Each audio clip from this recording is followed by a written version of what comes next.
Hey, muy buenas a todos, sean bienvenidos a un nuevo video de MediHacks. ¿Alguna vez has escuchado la analogía de que nuestro cuerpo es como una fábrica o incluso como una computadora? ¿Qué pasaría si te contara que esto no está tan fuera de la realidad? Hoy veremos un sistema sumamente interesante, el cual es el sistema endocrino. Este sistema es asombroso, ya que parece tener una especie de sensores que según lo que ocurra en nuestro entorno o en nuestro interior, cada uno de ellos responderá de distinta manera, enviando distintas señales a distintas partes de nuestro cuerpo para que éste realice determinadas tareas.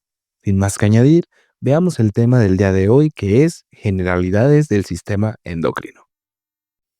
Y bien, para comenzar, hablaremos acerca de la definición del sistema endocrino.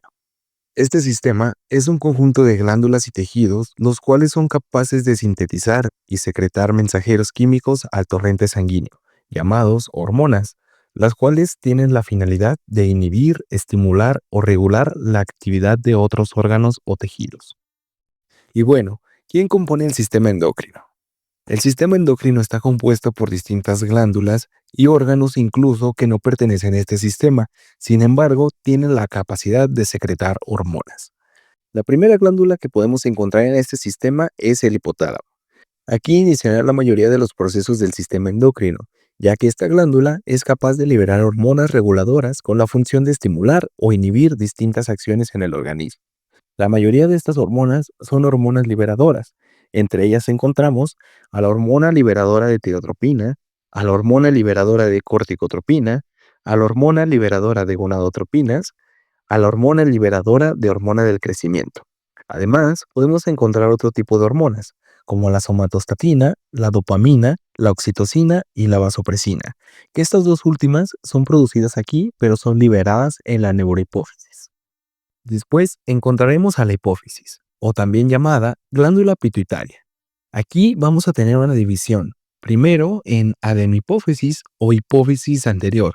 Esta tendrá la capacidad de liberar hormonas como la tirotropina, la cual estimulará la tiroides, la corticotropina, la cual estimula la corteza suprarrenal, la hormona del crecimiento que se encarga precisamente del crecimiento y del metabolismo, además de la hormona foliculoestimulante que se encarga de la gametogénesis. También encontramos la hormona luteinizante, que ésta se encarga principalmente de la producción hormonal en las gónadas, y por último encontramos a la prolactina, la cual estimula la lactancia. La segunda parte de la hipófisis es la neurohipófisis, o también llamada hipófisis posterior. Esta, como lo mencionábamos anteriormente, tendrá la capacidad de liberar hormonas como la vasopresina, que se encarga principalmente de la reabsorción de agua en el riñón, y a la hormona de la felicidad, a la oxitocina, la cual entre sus funciones encontraremos las contracciones uterinas y la eyección de leche. En tercer lugar, encontraremos a una vecina de la hipófisis, la cual es la glándula pineal. Esta se encarga principalmente de producir la melatonina, la cual se encarga de regular los ciclos circadianos mientras dormimos. Después, tenemos a la glándula tiroides, la cual produce tiroxina o T4 y triiodotironina, T3, las cuales se encargarán principalmente del metabolismo basal. Además, en la tiroides produce calcitonina, la cual se encarga de disminuir el calcio sérico. Después, cerca de la tiroides, nos encontramos a la paratiroides, la cual se encarga de secretar la paratormona, o PTH. Esta tiene la capacidad de aumentar el calcio sérico, estimulando a los osteoclastos, la reabsorción renal y la activación de la vitamina D. Siguiendo por este camino, encontramos a las glándulas suprarrenales, las cuales también están divididas en dos capas, por así decirlo, en la corteza y en la médula. En la corteza encontraremos tres zonas distintas. La primera zona es la zona glomerular.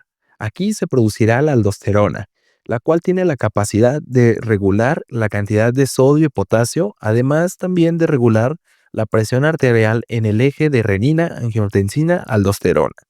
Posteriormente encontramos a la zona fasciculada, donde se producirá principalmente el cortisol, el cual participará en el estrés y en el metabolismo. Y por último encontramos a la zona reticular, la cual se encargará de producir andrógenos suprarrenales para el desarrollo sexual.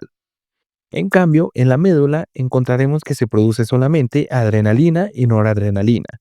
Estas son secretadas principalmente en respuesta simpática en la lucha o en huida. Después, encontramos a un órgano que pertenece a dos sistemas, tanto al sistema endocrino como al sistema gastrointestinal. Este es el páncreas, específicamente en los islotes de Langerhans. Aquí encontraremos distintas células que producen distintas hormonas. Por ejemplo, las células alfas, las cuales se encargan principalmente de producir glucagón, el cual aumentará la glucosa sérica. Encontramos también las células beta. Estas se encargarán principalmente de producir insulina, la cual disminuye la glucosa sérica. También encontramos a las células delta. Estas tienen una curiosidad. Al igual que el hipotálamo, estas tienen la capacidad de producir somatostatina. Lo que hacen estas es regular la insulina y el glucagón. Y por último encontramos a las células gamma, o F o péptido pancrático. Estas tienen la capacidad de regular la función gastrointestinal. A continuación encontraremos a las gónadas. Estas también son dos, y dependiendo si eres hombre o mujer, tendrás una o tendrás la otra. En el caso de los hombres encontramos a los testículos, y aquí encontraremos distintos tipos de células. Tenemos a las células de Leydig. Estas son las encargadas de producir testosterona, las cuales participarán en el desarrollo masculino y en la espermatogénesis. Y también tenemos a las células de Sertoli, los cuales producen inhibina B, que inhibe a la FSH. En el caso de las mujeres encontramos los ovarios, en donde también distintas células tendrán funciones endocrinas, como las células foliculares, las cuales producirán estrógenos, el cuerpo lúteo, el cual produce progesterona, y las células de la granulosa, las cuales también producen inhibina tanto A como B, inhibiendo así la FSH.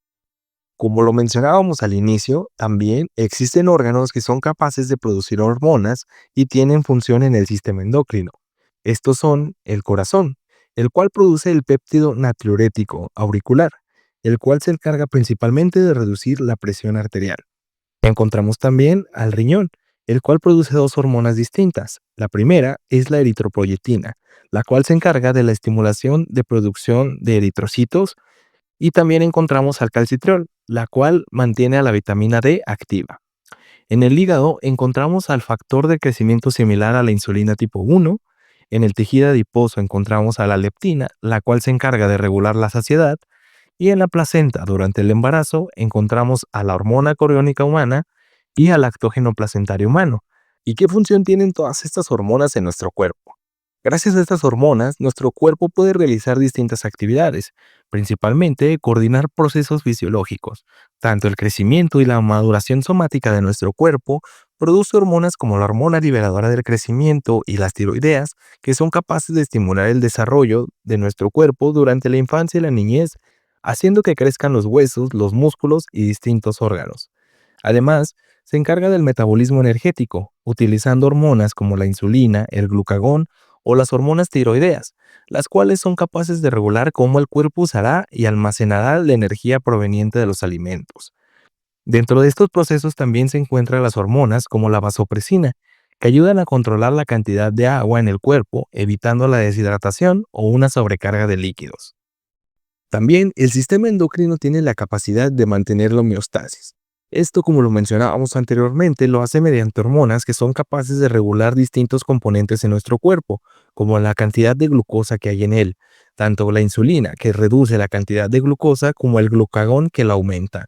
También existen hormonas como la aldosterona y la paratormona, que son fundamentales para mantener un equilibrio electrolítico. Otra función que tiene nuestro sistema endocrino es la reproducción y el desarrollo sexual mediante hormonas sexuales como estrógenos, progesterona y testosterona. Estas controlarán el desarrollo de los testículos y de los ovarios, y a su vez de los caracteres sexuales secundarios, como el crecimiento del vello corporal, la voz, la forma corporal, etc. Estas son algunas de las funciones tanto del sistema endocrino como de las hormonas. Algunas de ellas son complejas, y como ves, hay una serie de secuencias que se llevan a cabo para realizar distintos procesos que nuestro organismo necesita. Ahora quizás te preguntas de qué están hechas estas hormonas. Y bueno, esto dependerá y se clasificarán según su composición química, lo cual determinará su solubilidad, la vida media plasmática, el tipo de receptor que se unen y el mecanismo de acción de cada una de estas. Entre ellas encontramos a las hormonas peptídicas o proteicas, las cuales son cadenas de aminoácidos que van de 3 hasta 100. Estas son hidrosolubles, por lo cual no son capaces de atravesar la membrana celular. Por ende, necesitan receptores de membrana para realizar su función. Algunos de ejemplos de ellas son la insulina y la prolactina, por mencionar algunas. Las segundas de estas hormonas son las hormonas esteroides. Estas se derivan principalmente del colesterol. La ventaja que tienen es que son liposolubles, por lo cual son capaces de atravesar la membrana plasmática, haciendo así que interactúen en receptores intracelulares. Aquí encontramos a los glucocorticoides como el cortisol y a los mineralocorticoides como la aldosterona, además de otras hormonas como la testosterona o la progesterona. Después encontramos a las hormonas derivadas de aminoácidos. Estas derivarán principalmente de la tirosina y de otros aminoácidos como el triptófano en el caso de la melatonina. En el caso de las que son derivadas de la tirosina, encontramos a las hormonas tiroideas, las cuales son lipofílicas. Estas se unen a los receptores nucleares, además de las catecolaminas, que a diferencia de las tiroideas, estas son hidrosolubles y tienen receptores de membrana. Ahora bien, ¿cómo te imaginas que hacen estas hormonas para llegar a donde tienen que ir? ¿O cuál crees que sea el proceso? Pues bueno, ahora veamos cuál es su mecanismo de acción. Primero que nada, debemos dejar en claro que existen tres tipos de comunicación celular. Estos son la comunicación endocrina, la parácrina y la autócrina. Pongamos un ejemplo sencillo para entender estos procesos. Para esto necesitaremos la ayuda de nuestra amiga Carmona, la hormona. Imagínate el siguiente escenario. Carmona necesita estudiar para su examen. Ella no sabe realmente cómo iniciar a estudiar, por lo que primero quiere hacerse unas preguntas a ella misma para así aprender y hacer algo con el estudio. A este método de estudio lo llamaremos el método autócrino. ¿Esto qué quiere decir? Que en ocasiones una célula secretará moléculas que actuarán sobre ellas mismas para llevar a cabo determinadas funciones. A esto lo llamamos la comunicación autócrina. Ahora bien, Carmona la hormona se dio cuenta de que estudiar por sí sola no le está resultando como esperaba. Así que decide salir de su casa e ir con su vecina que vive a 3 casas de la suya, para así estudiar entre las dos. A este método de estudio lo llamó parácrino. ¿Esto qué quiere decir? Que las células emisoras liberan moléculas señalizadoras que actúan sobre células vecinas, sin viajar a través de la sangre. Al final, Carmona la hormona ya no sabe qué hacer. No le funcionó estudiar por sí sola ni con una vecina, así que decide ir con un maestro a su escuela, la cual está a 20 kilómetros de distancia, por lo que para ir de su casa a la escuela tiene que caminar toda esa distancia. Carmona, al ser una hormona lipofílica, necesita un medio de transporte para ir a la escuela, por lo cual agarra un camión para ir hasta su destino, a diferencia de su vecina, la cual es una hormona hidrosoluble, por lo cual no necesita ningún medio de transporte. Cuando una hormona es secretada por una glándula endocrina y tiene que viajar por la sangre para alcanzar su objetivo, se le denomina comunicación endocrina, con la peculiaridad de que dependiendo del tipo de hormona necesitará acoplarse a proteínas, ya que la sangre es un medio acuoso y algunas hormonas lipofílicas que son solubles en grasa pero no en agua, necesitan de un transportador para llegar a su destino. En cambio, las hidrosolubles son libres de circular por la sangre. A estos tipos de comunicación podemos agregar dos extras, las cuales son la comunicación neuroendocrina, la cual consiste en las células neuronales liberan hormonas al torrente sanguíneo, como las hormonas hipotalámicas que liberan CRH y TRH. Y la segunda es la comunicación feromonal o feromonas, las cuales son mensajeros químicos liberados al medio externo, que actúan sobre otros individuos de la misma especie. Ahora, sabiendo esto, veamos cuál es el mecanismo de acción. Veamos qué es lo que ocurre aquí. Dependiendo del tipo de hormona que sea, e independientemente de la comunicación que realice, estas hormonas tienen un destino sí o sí.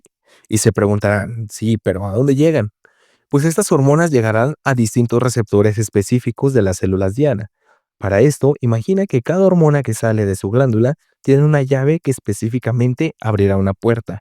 La cerradura, como tal, es lo que a nosotros llamamos receptor. Y existen distintos tipos de receptores, los cuales seguramente llegaste a ver en farmacodinamia. Tenemos a los receptores de membrana. Estos receptores funcionan principalmente con las hormonas hidrosolubles, ya que recordemos que la membrana está compuesta por lípidos, por lo cual la hormona no puede entrar directamente a la célula, por lo que tiene que tocar la puerta para que lleven su mensaje. También existen los receptores intracelulares. Estos funcionan principalmente con las hormonas liposolubles.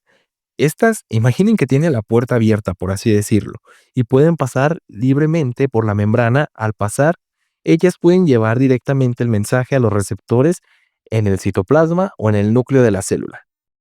Bien, ahora que ya estamos entendiendo este proceso, quiero que recuerdes un poco a cuando estabas en la primaria o en la secundaria. ¿Recuerdas alguna vez querer hablar con una amiga o amigo durante las clases? Y al no poder hablar recurrías a mandar notitas. En ocasiones le pedías al compañero de al lado que le pasara esa nota hasta llegar con tu amigo. Algo similar ocurre en el sistema endocrino. Existe algo que se les denomina ejes. Estos coordinan la actividad hormonal. Aquí el más chismoso de la clase es el hipotálamo, ya que cada eje o la mayoría de los ejes inician con él. Entonces, el hipotálamo es el que hace la nota y el primero que la envía, siendo esta notita una hormona, ya sea liberadora o inhibidora de algo. Esta nota llegará primero con su compañera de al lado, la hipófisis, la cual a su vez transcribirá esta nota y hará una nueva para mandársela a su amiga. Algunos de los ejes más conocidos son el eje hipotálamo hipófisis tiroides. Aquí el hipotálamo secretará TRH, irá hacia la hipófisis y liberará TSH, y a su vez esta irá hasta la tiroides para producir T3 y T4. El eje hipotálamo hipófisis adrenal. Aquí el hipotálamo liberará CRH. Este viajará a la hipófisis para que secrete ACTH y esta a su vez viajará a las glándulas suprarrenales para producir cortisol. Y otro eje que encontramos aquí es el eje hipotálamo hipófisis gonadal. Aquí el hipotálamo liberará GnRH. Esta viajará a la hipófisis para liberar LH y FSH y esta viajará a los ovarios o a los testículos para producir estrógenos o testosterona. Bien, ahora pasemos a otro punto. Nuevamente recuerda esta época en donde pasabas notitas. ¿Recuerdas cuándo te detenías? Si bien te detenías si el compañero de al lado ya no pasaba la nota o tu amigo ya no te contestaba, o en el peor de los casos, si el profesor o profesora los atrapaba enviando estas notas. Algo similar ocurre con estos ejes, ya que no siempre pueden estar activados o en determinados momentos necesitan volver a activarse. Para esto utilizaremos la retroalimentación. Puede existir tanto positiva como negativa. La retroalimentación negativa es el mecanismo de control más común. La hormona final suprime a sus señales iniciales. Por ejemplo, veamos nuevamente el eje hipotálamo hipófisis tiroides. Sí, como veíamos, el hipotálamo secreta TRH, la hipófisis libera TSH y la tiroides produce T3 y T4. Si hay niveles altos de T3 y T4, el hipotálamo se dará cuenta de que hay demasiadas y dirá, ok, es momento de parar y dejará de enviar TRH y a su vez la hipófisis dejará de enviar TSH. Ok, en este caso, imagina que de repente tu amigo dejó de contestarte la notita. Si ya no te contestó, no hay manera de que vuelvas a enviarle otra, por lo cual dejabas de hacerlo. Ya sea hasta que llegue una nueva nota o quizás te des cuenta de que la clase está aburrida y necesites enviar una nueva nota. Algo similar ocurre con la retroalimentación negativa. Ahora bien, ¿qué ocurre con la retroalimentación positiva? Esta es un poco frecuente. Es un mecanismo de regulación en el que el efecto de una hormona estimula aún más su propia producción. Un ejemplo clínico es durante el momento de parto. Hay dilatación del cuello uterino, lo cual estimula la secreción de oxitocina. La oxitocina, a su vez, estimula más contracciones, por lo cual se abre más el cuello uterino, produciendo más oxitocina y repitiéndose el ciclo. Nuevamente, imagina que estás pasando estas notas y llega un momento en donde haces una pregunta a tu amigo y de repente, ¡pum!, se suelta el chisme. Entonces comienzas una conversación larga por medio de estas notas con tu amigo. A su vez, la conversación por estas notas vas haciendo más y más preguntas, lo que genera una mayor conversación. Algo así es la retroalimentación positiva. Bien, como ves, el sistema endocrino puede llegar a ser demasiado completo, pero es fundamental para entender distintos procesos, ya que en la práctica clínica suelen verse distintas alteraciones, desencadenando así distintas patologías.